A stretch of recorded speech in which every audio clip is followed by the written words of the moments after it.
Everybody's doing good this morning. Let's go up the hill and see if Stripe's here. I don't see him though. No luck.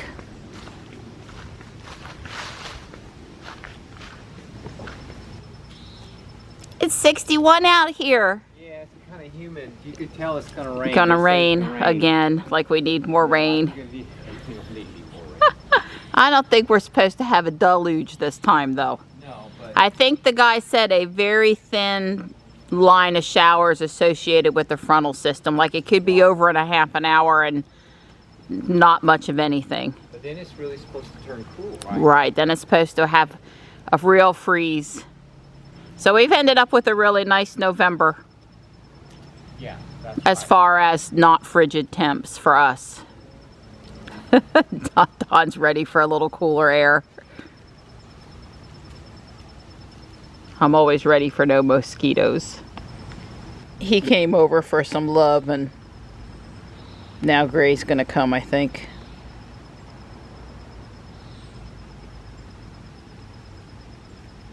Hey Gray, is it your turn?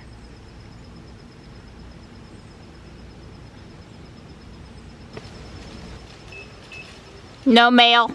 No mail, just the paper. The Amazon person's coming today, I believe. Okay. We'll see. Well, that's good.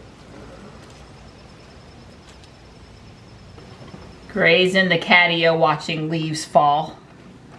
And Mittens is here at the kitchen window watching leaves fall. Mittens in particular is really super interested in the leaves. I haven't done tons today, but I've built the 2 speakers on both sides of the TV and I put tiled floor under all of the furniture here. So when I get the rest of the tiled floor pieces, I won't have to lift the furniture again. I shouldn't have to anyway. So Don spends a lot of time watching YouTube videos, and they're not just Tesla videos, and that's not a negative comment. That's just he chooses his TV to, he wants to be informed about things, and he's always learning and that kind of thing. And he doesn't plow through a ton of books, but he really selectively chooses some big juicy books. So back to the topic of nuclear power, I asked him to mention the video and the book that he's read lately that along with other stuff, has shaped some of his current thinking. Yeah, well, recently I watched Pandora's Promise on Amazon Prime Video. That's right. So if you have Amazon Prime, included in that is Prime Video, and this is a free video on Amazon Prime Video. And Pandora's Promise, and it somebody in there is Michael Schellenberg, and he has written a book called Apocalypse Never, which I have read. It's a new book. It was just published back in like July, and I finished it here a month ago or so, because I don't, as Marianne said, I don't burn through the books.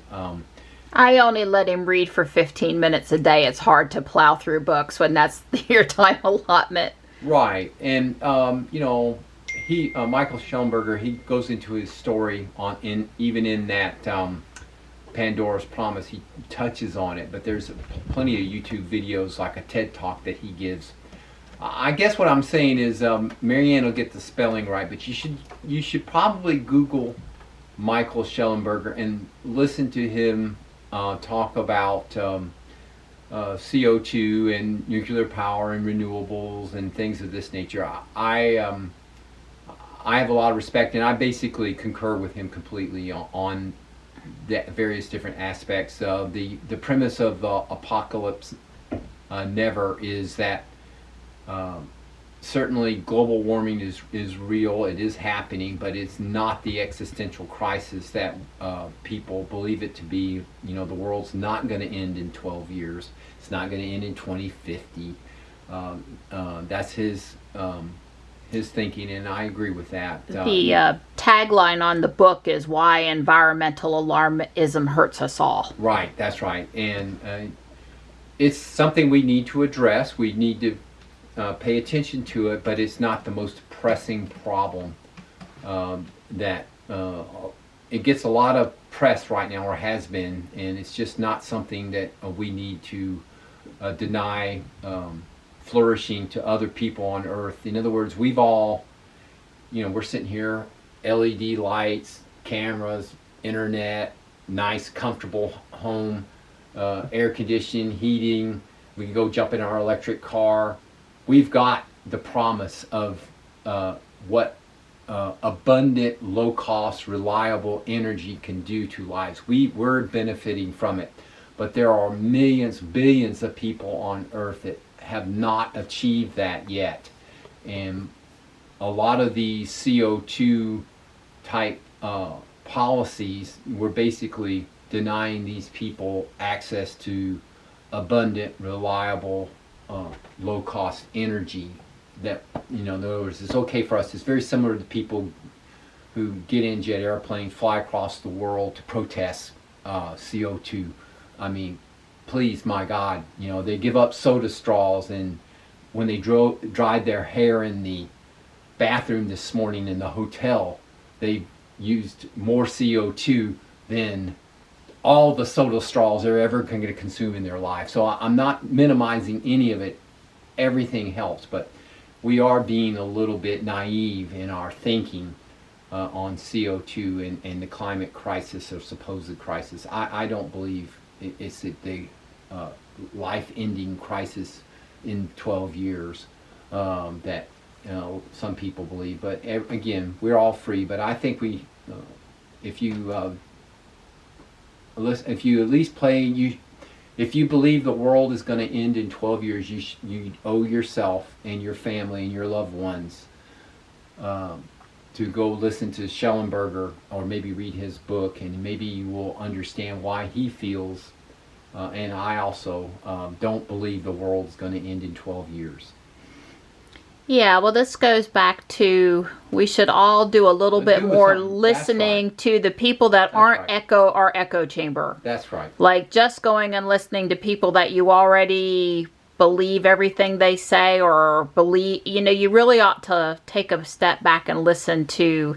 So I think, the opposite opinion or an alternate opinion. We don't just want to open-minded. Be skeptical of your position too. Yeah, because I always feel like how can I be so sure of my position if I don't know what the other position even is, if I've not even fully listened to their arguments or anything. I think we would all grow a little more if we would be a little bit more well-rounded in the media sources we choose to listen to, and the opposite, and it would go a long way to actually maybe solving some of these problems if we would really, with an open mind, listen to the other side, and we could meet somewhere in the middle or maybe change our opinion, because when we just listen back to what we already believe, I don't see how that helps us grow. So I'm trying, especially because Don's really good at it, and I am trying to I like the Schellenberger guy because he's not arrogant. He's not bad looking either, but he's not arrogant.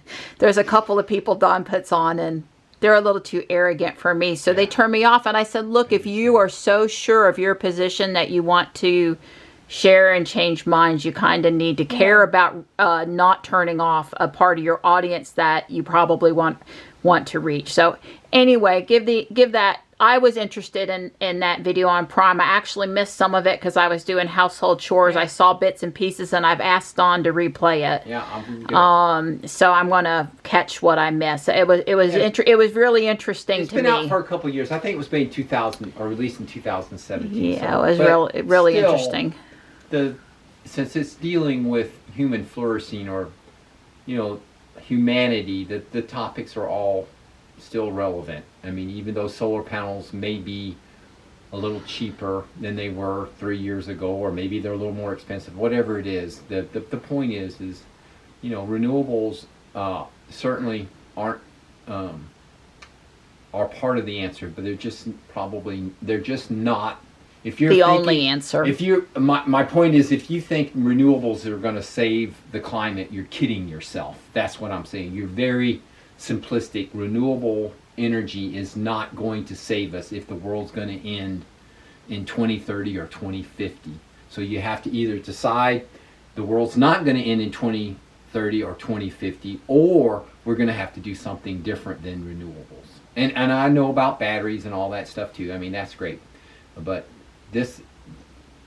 we as normal people who get up every morning and we use our electric toothbrushes and we plug in our mobile phones and we get in our electric car, we've sort of lost touch with how much energy we actually consume. I'm sure in our house here in North Carolina, we use more electricity in one day than probably 90% of the other people on Earth. I mean, I don't know what the number is, but I know we use a ton of electricity and we take it for granted, and it costs us, oh wow, $200 a month, which if you think about it is really dirt cheap.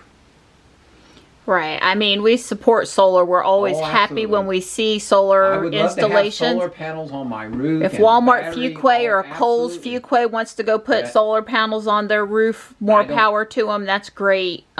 Just it's more complicated It's than more that is all we're complicated. trying to Well, say. I think everybody should have the choice. I mean, I'm just simply saying, let's, instead of immediately dismissing and not, saying that you're a climate skeptic denier, calling people names just because they happen to be pro-nuclear and it doesn't fit the renewable mantra, I would say, that's not being fair, because you're being disingenuous unless you've really looked into exactly how much energy you are personally using. When you buy these carbon credits to offset your carbon, maybe they do plant trees, maybe that helps, but that's really not going to solve the problem. And certainly when Microsoft or Amazon.com says, oh, well, we're going to be carbon neutral by such and such a date.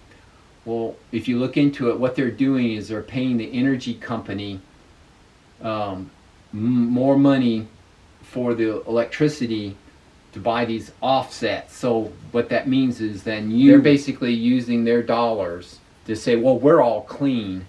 We're all renewable. We're not polluting. So it must be all you unwashed people that you don't have access to those buy carbon credits, or if you do, again, you really have to question how much they're really doing. The right answer is let's sit down and have a rational discussion about our energy policy, and let's move forward, and let's not dramatize or the problem. We've got a lot of problems. Certainly climate change is one of the problems, but it could be, if left unattended for the next couple hundred years, it could be a problem. A real problem. But at this point, we can adapt, and we have been adapting forever to the changes in the climate. Something that came up on the trail yesterday, I said, hey, President-elect Biden, he wants to bring back the tax credit for Tesla and GM to even back out, I guess, the playing field between some of the electric automakers and the guys that were there in the beginning and did all the the Tesla did all the blazing groundwork, and the other guys that are coming along now that it looks like it might actually take off or something. And Don said, well, I think you said, I think they ought to just get rid of it. I think Elon has said they ought to just get rid of it. But at least my position is all or none. Not this, you were an early adopter, so you're now penalized while all these other people try to catch up. So maybe if it went away for everybody, okay, but I like bringing it back for Tesla. Well, maybe what they ought to do is just say, well, we're going to put in number of dollars in this kitty. And every time, no matter who it is, they sell an electric vehicle, they get to pull the money out of the kitty. And when the kitty's empty, then we can decide to add more or not put it in there. And this way, people who want to drag their feet till 2028, they don't have to sell electric cars. They just don't get any money in the kitty, because right now, Tesla and GM, to different levels, are at a disadvantage. I'm sure if they try to stop the subsidy now, Ford, Volvo, Polestar, Mercedes, Audi, everybody will line up. Oh, no, don't do that. You know, if they try to put Tesla back in it, then of course everybody's, oh, we don't want, you know, we need to stop it. So I guess my point is, I would prefer no subsidies, period. And you could say, well, the oil industry subsidized. I'd like to stop those too. If I could understand what those subsidies are, let's get rid of those too. I want the market to really get out there, because the government picking winners or incentivizing certain people, it causes other, all it does is there's a ripple effect. Well, right, what happens is the people who benefit from it, they fight and kick and scream to keep it, and those who are put at a disadvantage, they have no power. So I would say, you know, the government getting involved is usually just going to mess it up. We didn't hear a health update on Elon yet today, I don't think. I mean, I think we can assume he has COVID-19. Yeah, he had a positive test, and those are rarely negative, although negative tests are often really positive. Right. At any point, we just said, you know, a real hope, a prayer that he is quick recovery, back on his feet, that he's such a valuable thinker and contributor and executor for modern society that we don't need him under the weather or worse yet. And you know, we're pulling for him despite anything he may or may not have said anywhere along the way in this COVID battle this year. We certainly want him back on his feet and feeling well, and are pulling for him to do so. Well, Elon. Yep. Well, we did our second batch of pecans, you know, soak them and then dehydrate them. And maybe it took a little longer using the stainless steel rack instead of the rack that goes with the air fryer, but not much longer, and they've turned out nice and crispy again. He's having a very relaxed afternoon. Hey, buddy. I am headed out for my Sunday afternoon drive in Ruby. It's sprinkled here, but I guess the real rain's not supposed to arrive until around 8 p.m. I don't think we're gonna get much out of this. More clouds and stuff than any real consequential weather. Good afternoon, Ruby. Just set my stuff down. All my stuff down, and then come back and unplug Ruby.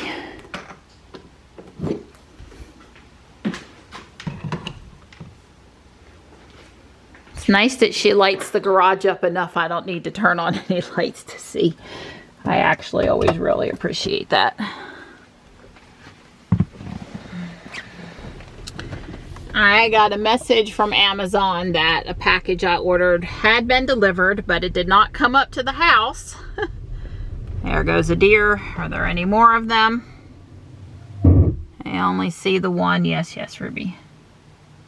All right, I really only see the one, which is highly unusual, so forgive me while I double triple check that I don't see any more running. I suppose there could have been more that moved in front of him before I startled that guy, because they rarely are by themselves. Very rarely. Maybe a buck, but not the female. Anyway, I'm stopping at the mailbox to look for my package and hoping that it fit inside, but I don't see how. So I'd like to know how my package got delivered, because I just don't see how it fit. Well, that's really bad because it's not in the mailbox. I guess I'm gonna go back and check the front porch where Panther is. I mean, as best as I can tell, nothing's been delivered. Well, the short story after looking at my Amazon orders is that it's out for delivery expected between 5 and 9 p.m. And it's not on the front porch, the footbridge, the steps, the carport, the garage, or near the back door. So I think it hasn't been delivered, and it's going to be delivered later. However, I know what I saw on my phone a while ago, and I tried to re-find it, and obviously I looked at it and I can't. I swear I saw that it was delivered. So obviously I am wrong. And as long as it shows up today, no harm, no foul, except for the wasted 20 minutes of my life coming back to the house, getting my computer out, looking it up.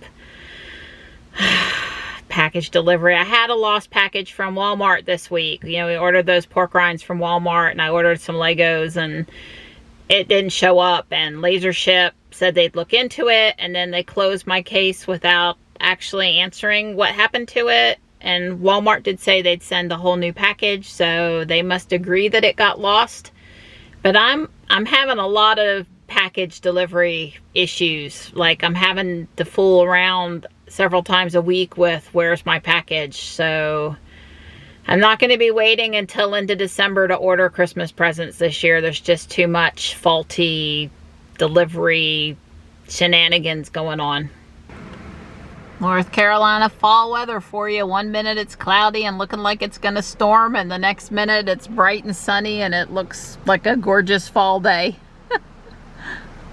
It is Pokemon Go Community Day today for Electabuzz, and I've almost got all I need on all accounts. Still working a bit. These guys over here definitely playing Pokemon.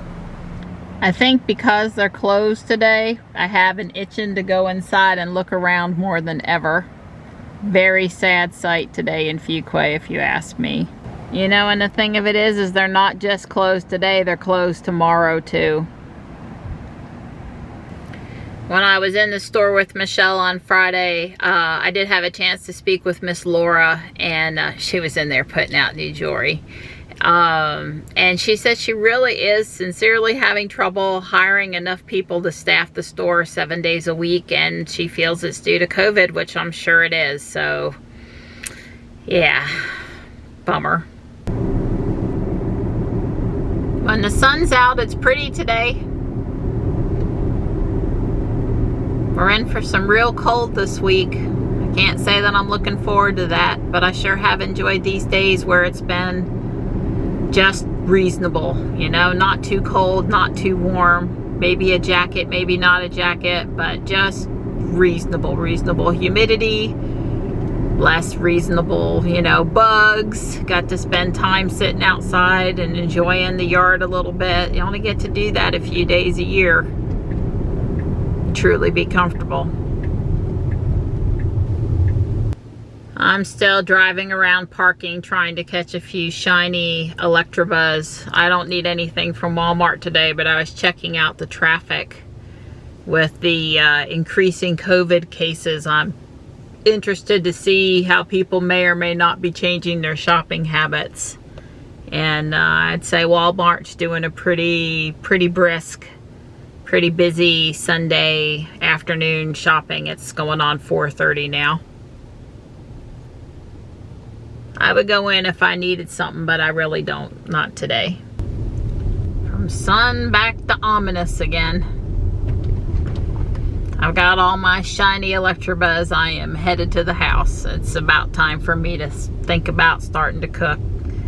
The main course tonight is chuck roast in the Instant Pot.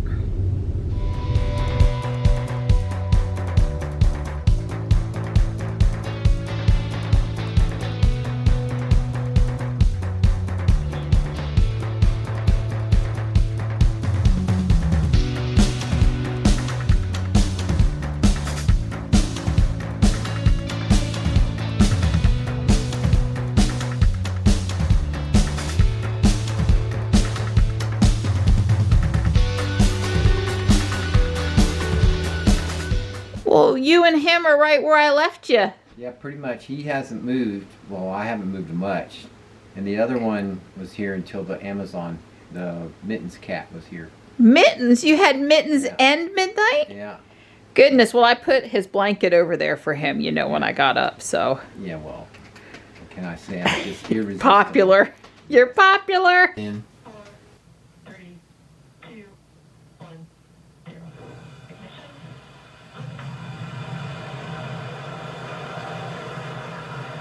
Resilience rises.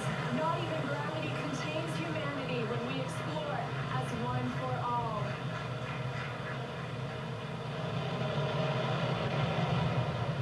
And when you propulsion is on. That's the word we want want to hear. Stage 1 propulsion is nominal. We have really thick clouds here, so there's probably very little chance we could see the Falcon 9. But it was supposed to go off the NC coast, so we thought we'd come outside and watch in the night sky just in case.